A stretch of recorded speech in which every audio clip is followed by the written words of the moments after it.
Hello and welcome, my friends. Oh, it's really dark in this space here. It's hard to tell when you start out what the space is going to look like. Oh, just a sec, I gotta grab my. Here we go. Add a bit of light to my world. There we go. It's too far back. Okay, it was only a matter of time before this went live, like so many other things. My Tarot 101, I've got so much great feedback from. People are loving it. Little pieces to help them move towards working with those cards, whether it be tarot or oracle. And you guys have lots of great questions on other topics, angels, crystals, healing.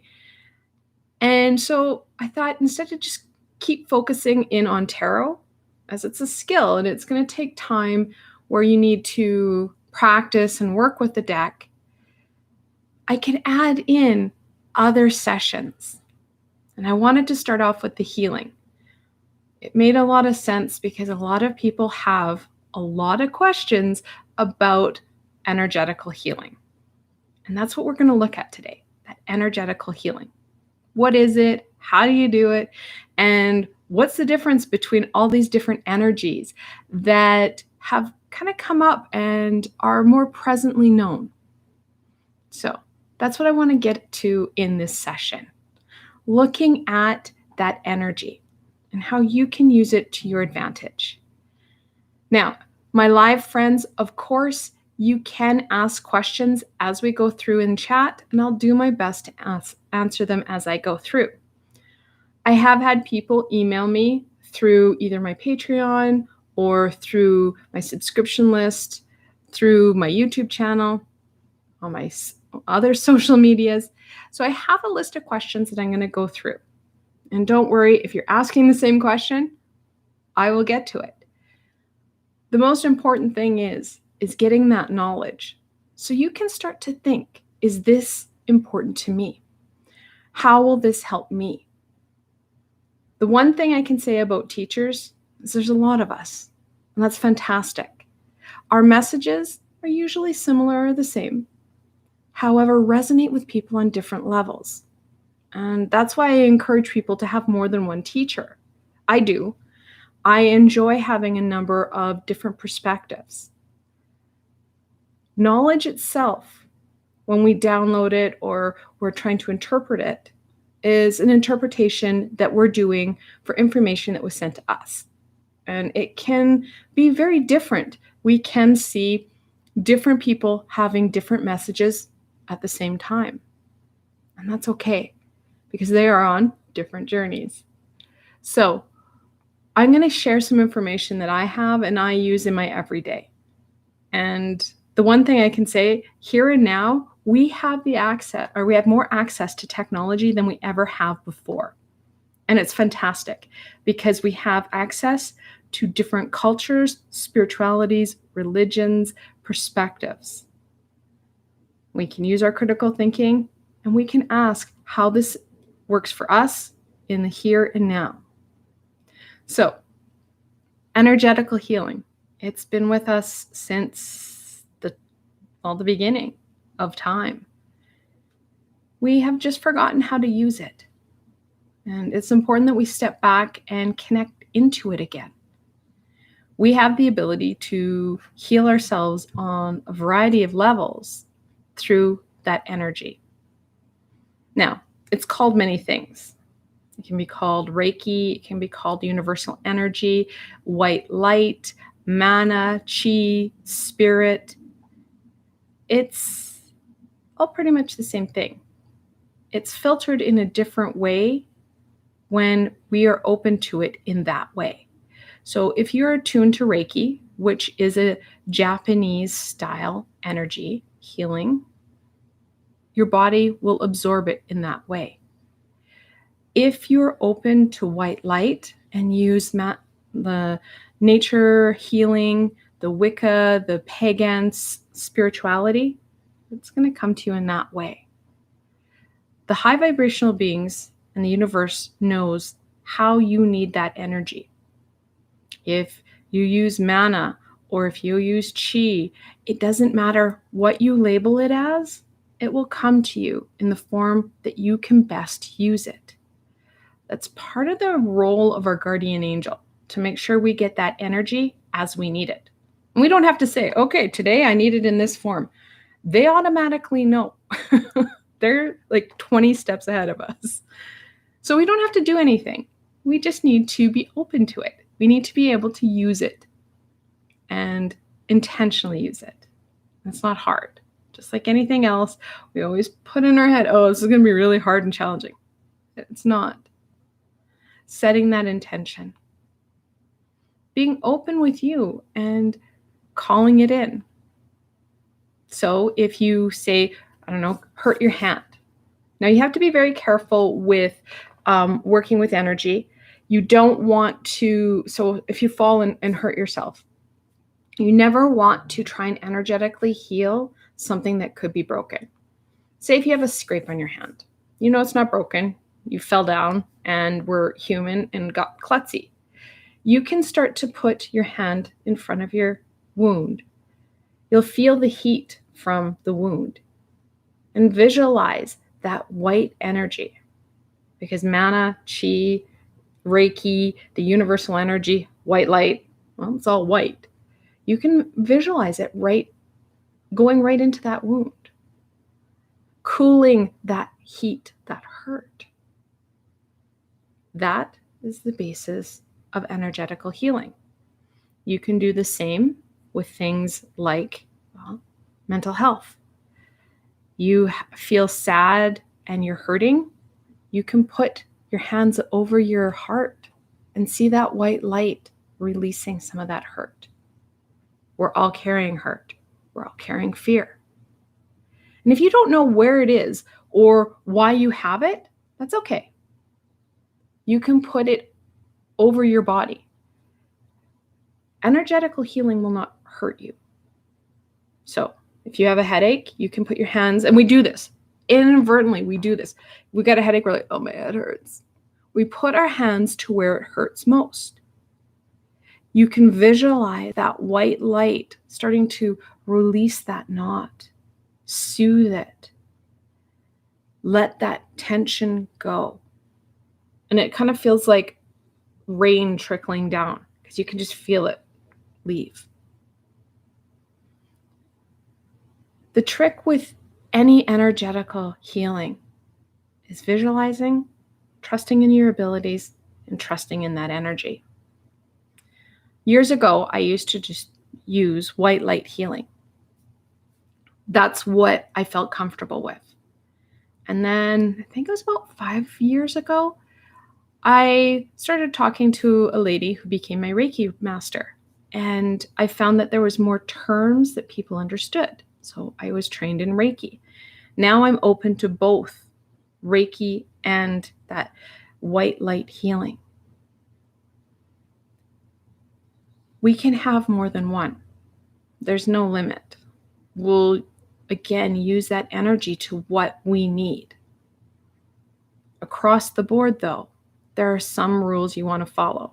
The first one, like I said, you never want to start to try and energetically heal like a broken bone or something that could be fractured. You want to make sure it's set before you do that. You never want to do energetical healing if you have an electronic device in your body. So if you have a pacemaker, please don't try energetical healing. You could mess with the technology. And if you don't believe me, I never use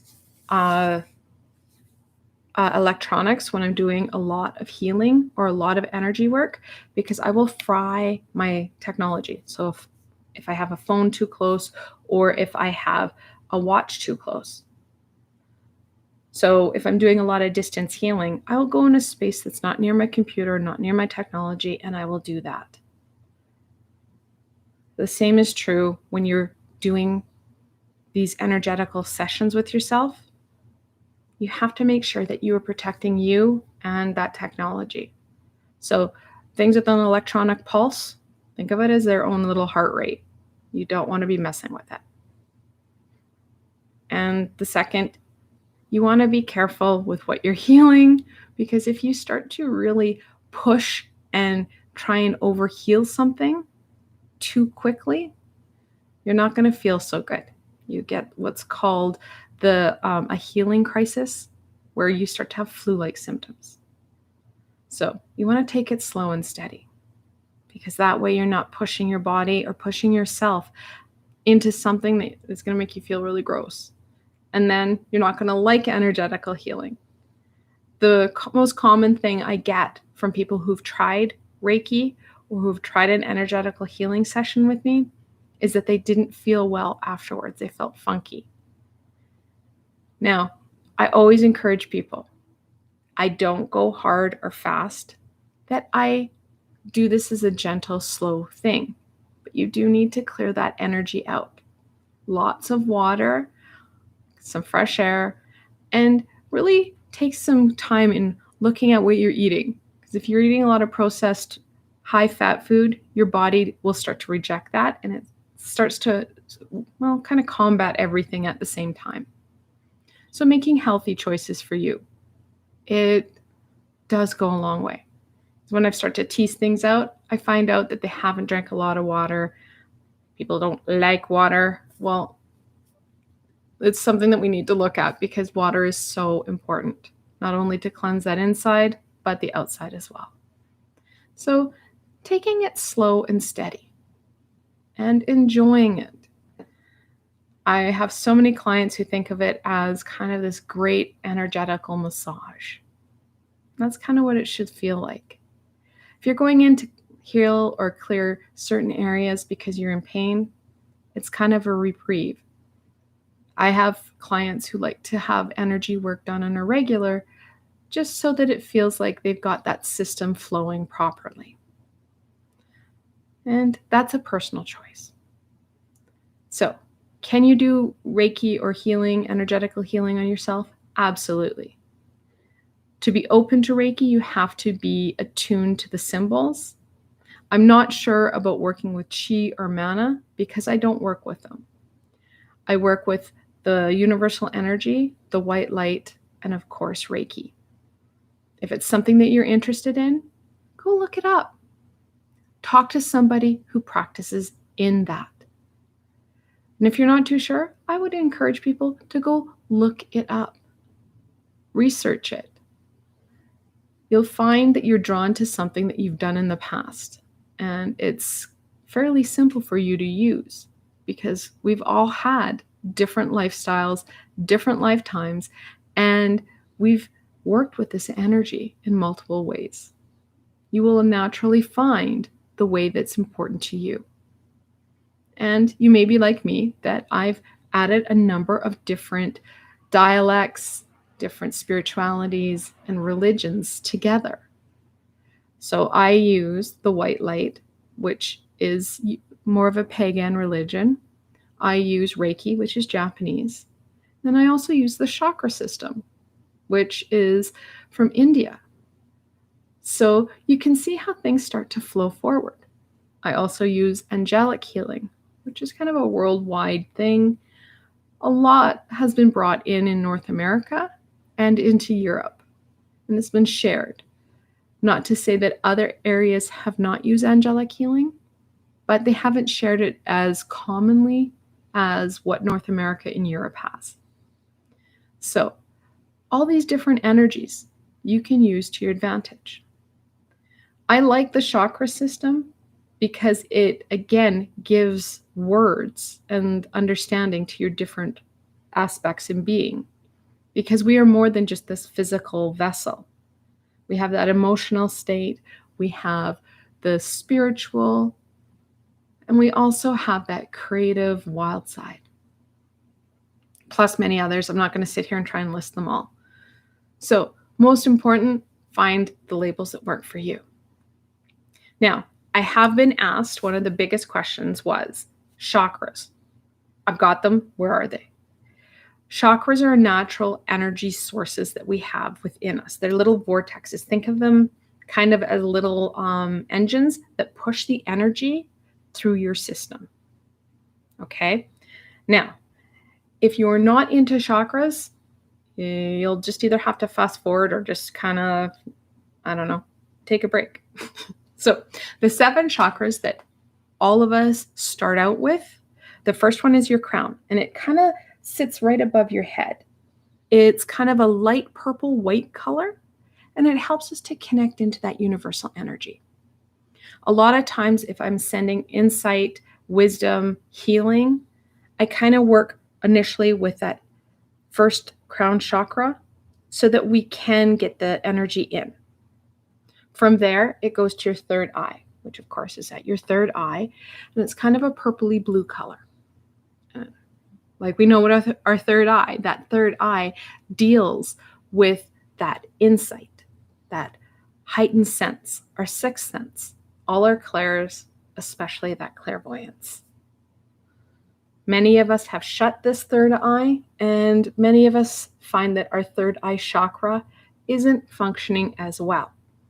Now, when we have a chakra system or a chakra that isn't working so well, the one above and the one below try and compensate. So they're overworking while one is underworking. It's very rare to find that one person has only one chakra that isn't working so well, because the others try and push energy through to clear that chakra out. So when this isn't working so well, of course, our crown is trying to push the energy through at a higher rate. And then our throat chakra, which is the next chakra down, and that's a blue chakra, is working hard to try and pull the energy down. And our throat chakra, of course, is dealing with communication. It's a purpley blue color, and it really helps us with speaking and hearing. Now, I'm talking about the major chakra systems. We have minor chakra systems, hundreds of them throughout our body. It helps to push and pull. I believe in the Chinese medicine model. These are your meridians and how the energy flows throughout your body. You'll find that they overlap. If you were to take systems together, you would start to see a lot of overlapping. Your chakras not only deal with the energy itself, but will deal with different glands, different organs, different, everything. All your body is connected to these, in the original set, these 7.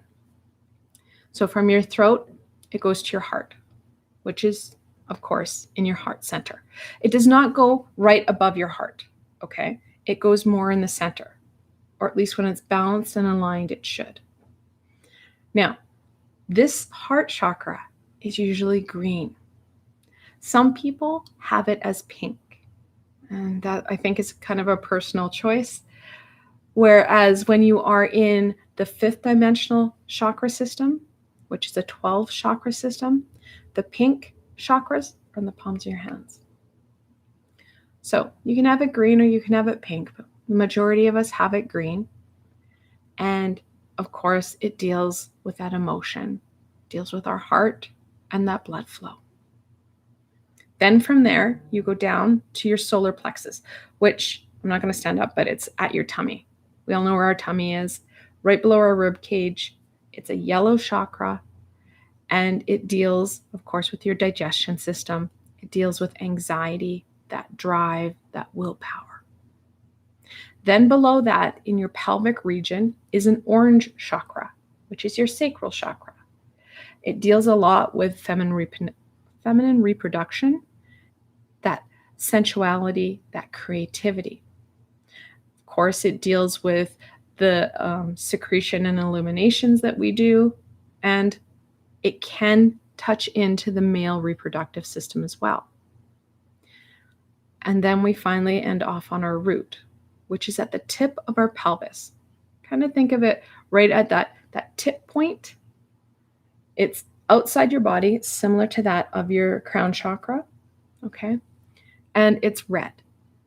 It can be, now, when I say these colors, for you, it can be different shades. There is no correct shade. It's not like red 0.4682, that's your color. No, it can be any shade. It can even get into the muddier, reddy brown colors. And That's okay. The color, it isn't so much that hue resonation that you're connecting in with. It's more that energy and making sure it's working properly.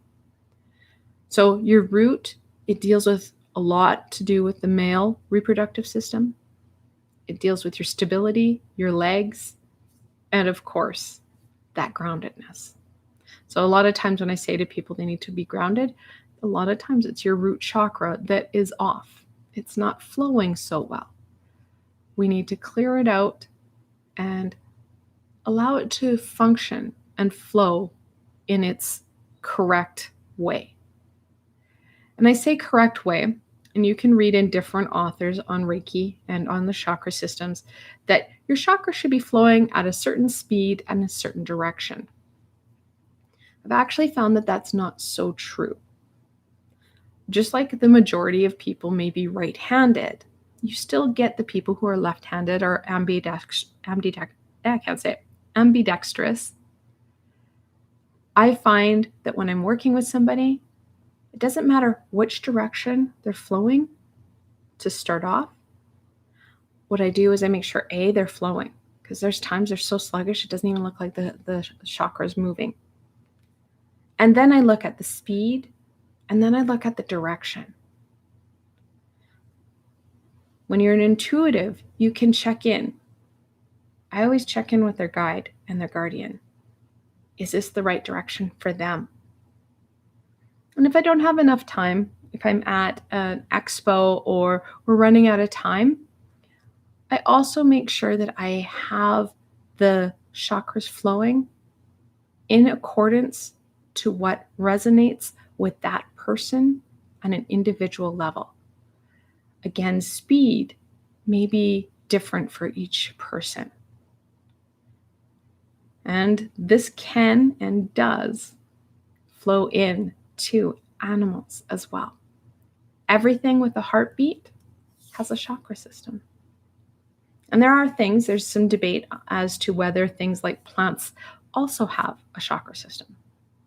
I have a tendency to say yes, because they're using that energy just as well. Has it been mapped out? No. Am I going to map it out? Not anytime soon.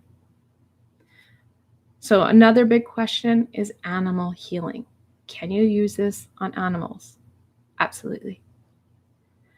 They have a chakra system, and they are different. They actually have a very specific chakra just for them. And that's usually where you start out and you can work forward.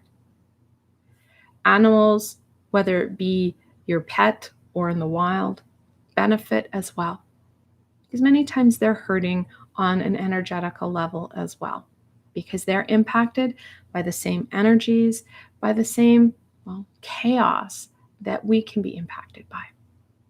So yes, there is animal healing, and yes, again, you can use that to your advantage and their advantage.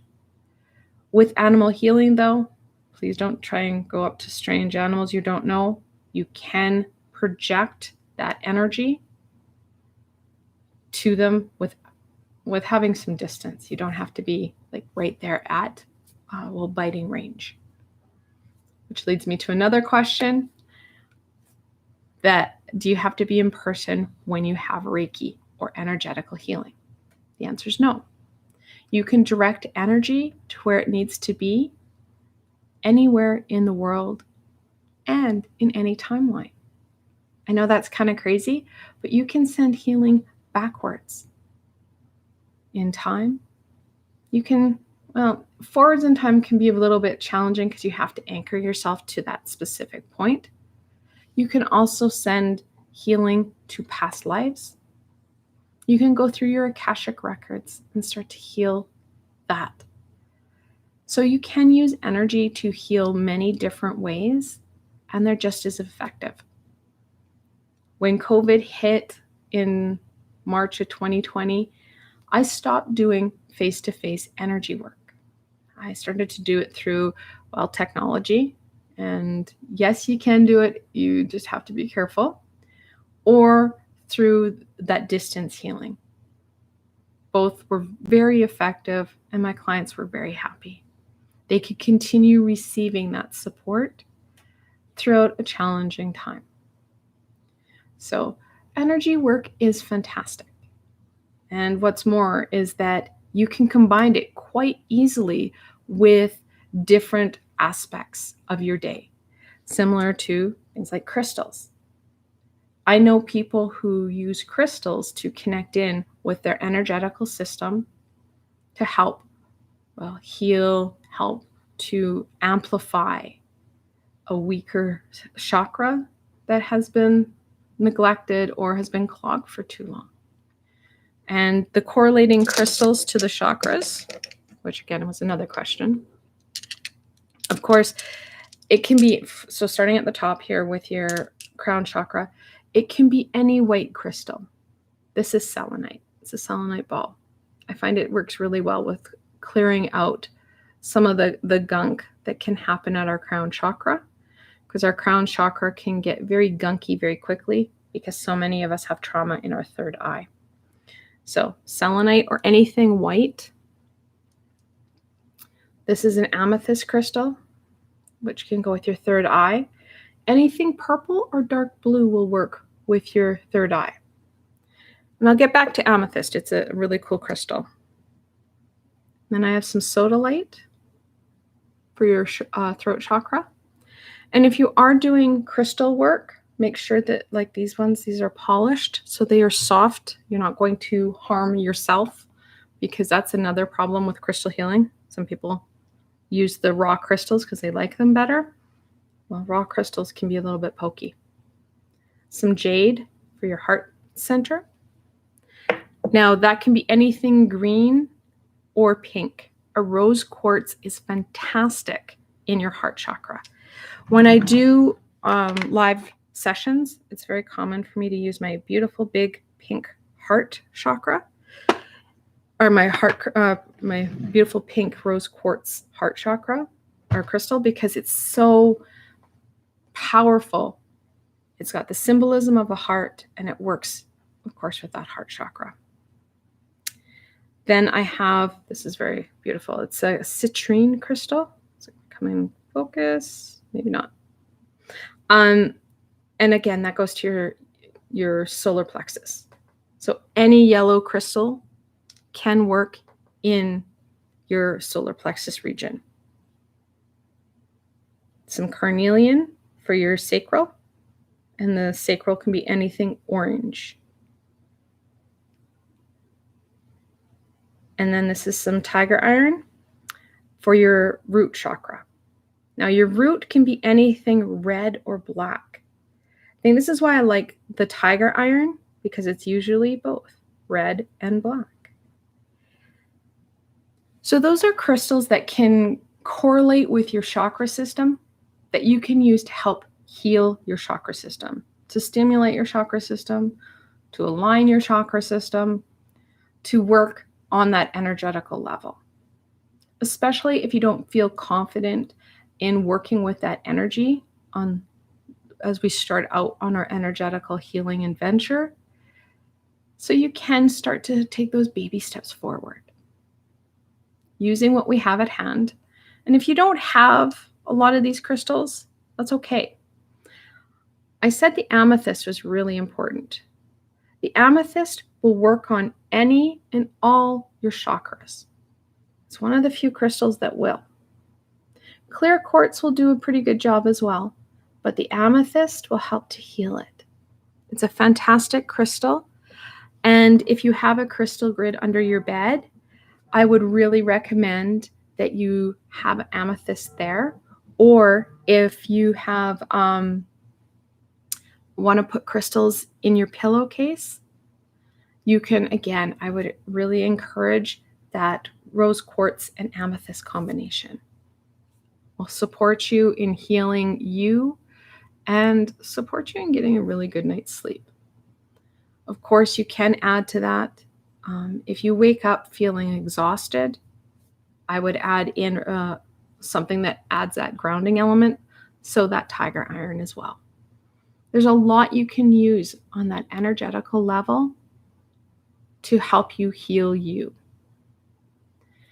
Another question that was very common, can I heal my children and my family members?